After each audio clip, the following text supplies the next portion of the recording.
Nós estamos aqui hoje, né, para poder estudar um pouco sobre o nosso meio ambiente. O meio ambiente que vivemos aqui na cidade de São João da Barra, e aqui as imagens que o tio Marcos está mostrando é sobre o distrito do Açu, aonde está localizado o Porto do Açu, né?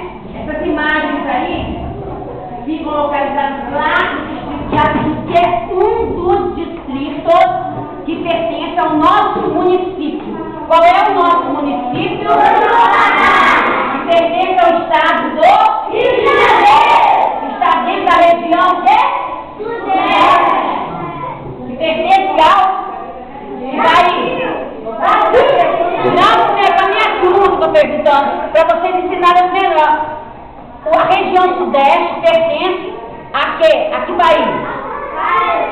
O Brasil. São João da Barra pertence ao município. São João da Barra é um município que pertence à região Sudeste e é uma das regiões do Brasil. É o nosso país.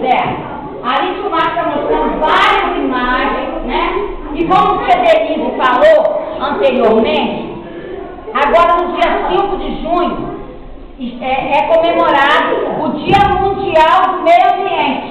Não é só aqui no Brasil que é comemorado o Dia do Meio Ambiente, não. É no mundo todo. Qual é o nosso planeta? Terra. Planeta Terra, né? Nós vivemos no planeta Terra. Muito bem. Estão gostando das imagens? Agora, iremos passar no filme, queríamos que vocês